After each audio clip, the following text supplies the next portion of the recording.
Hello students, welcome to my channel. So our today's topic is resolution of vectors in two dimensions. So देखिए हम लोगों ने एक topic किया था one dimensional vector, two dimensional vector and three dimensional vector. So आज हम लोग क्या कर रहे हैं, वेक्टर को जैसे कि टू डायमेंशनल वेक्टर है तो उसको उसके कंपोनेंट के फॉर्म में रिप्रेजेंट करना. कंपोनेंट इन द सेंस कि जैसे कि हम लोगों ने बताया था कि टू डायमेंशनल वेक्टर होगा अगर कोई भी, तो अगर आर वेक्टर जो है वो होगा एक्स आई कैप प्लस वाई जे कैप. तो इस तरीके से कोई भी वेक्टर है अगर हमें वो दिया हुआ है तो उसके कंपोनेंट के फॉर्म में डिवाइड करके हमें बताना है.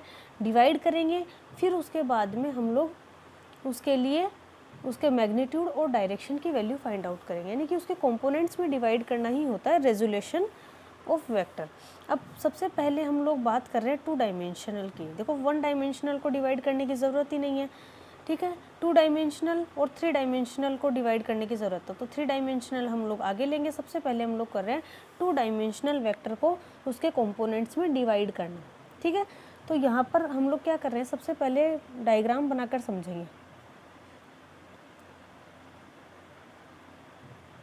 तो इस तरीके से कोई वेक्टर है जो कि एक्स वाई प्लेन में है, तो ये एक्स एक्सिस और ये वाई एक्सिस इस टाइप. अब यहाँ पर हमें क्या करना है, कोई भी एक वेक्टर हम लोगों ने ले लिया है ए वेक्टर. तो यहाँ पर इस पर एक्स की क्या वैल्यू होगी, तो वो हम लोग क्या करेंगे, यहाँ से एक परपेंडिकुलर डालेंगे. यहाँ से परपेंडिकुलर डालेंगे तो ये जो वैल्यू है यहाँ से ये 0 होता है, ये वैल्यू हो जाएगी ए एक्स की.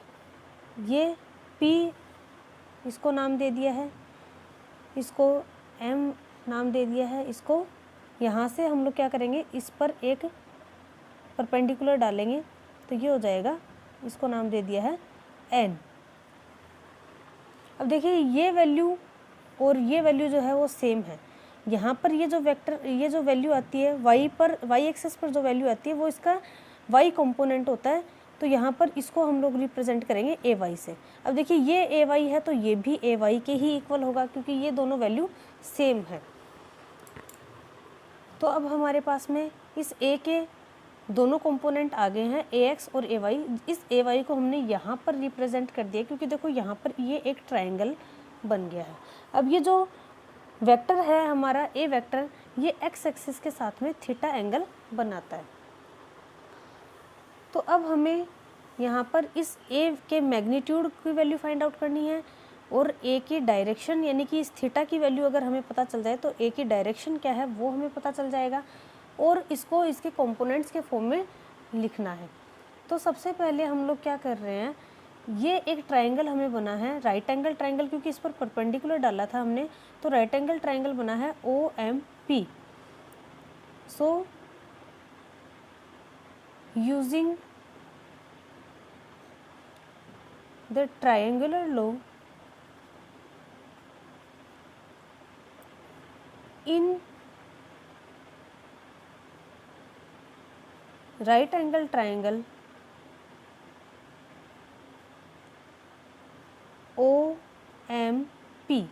OMP ट्रायंगल के अंदर हम लोग ट्रायंगल लॉ लगा रहे हैं. तो ट्रायंगल लॉ के अकॉर्डिंग क्या होता है, ये वेक्टर इन दोनों का सम जो है वो थर्ड जो साइड के इक्वल होता है, ठीक है. यहाँ पर टू वेक्टर्स का सम थर्ड साइड के इक्वल होता है. तो यहाँ हो जाएगा हमारे पास में OP vector equals to OM vector plus MP vector. ये इक्वेशन फर्स्ट वैल्यू आ जाएगी हमारे पास. अब देखिए यहाँ से OP, OM और MP की वैल्यू पुट कर सकते हैं. तो OP की वैल्यू है A vector equals to OM vector क्या है, यहाँ से AX vector plus MP vector यानी कि AY वेक्टर.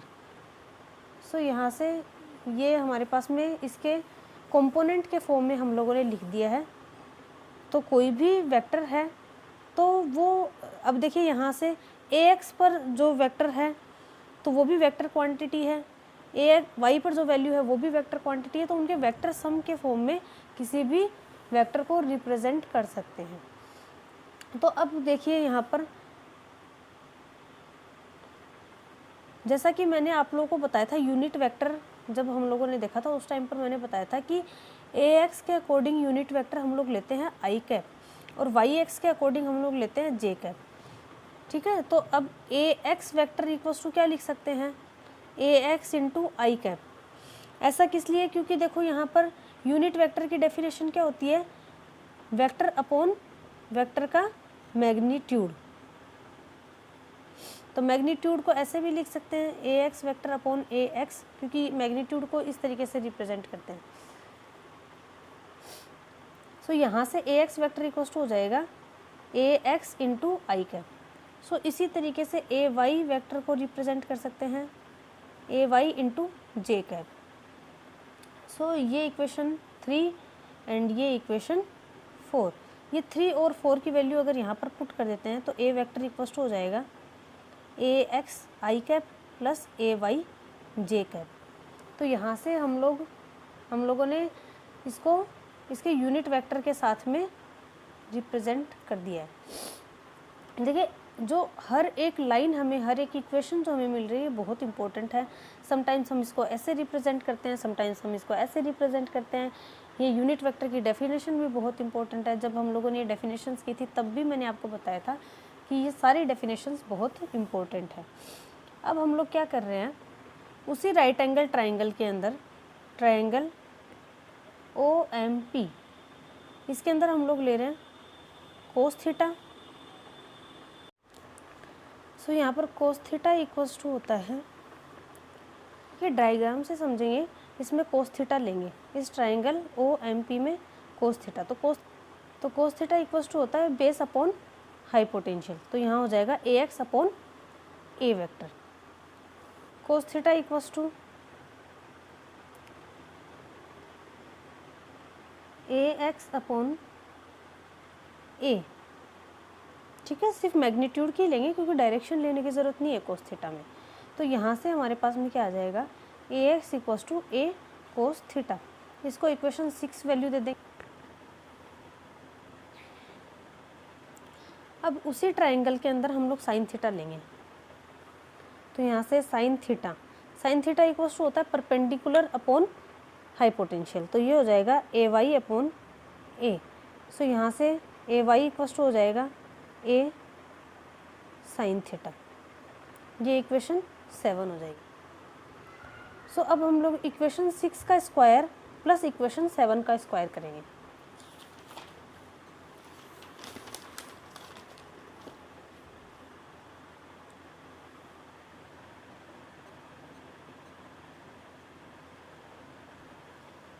इक्वेशन 6 का स्क्वायर प्लस इक्वेशन 7 का स्क्वायर, तो ये हो जाएगा हमारे पास में Ax का स्क्वायर प्लस Ay का square equals to A square cos square theta plus A square sine square theta.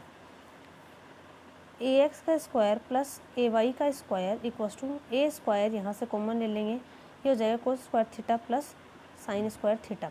अब देखो identity cos square theta plus sine square theta equals to 1 होता है। तो ये यहाँ से हो जाएगा A square equals to Ax square plus Ay का स्क्वायर।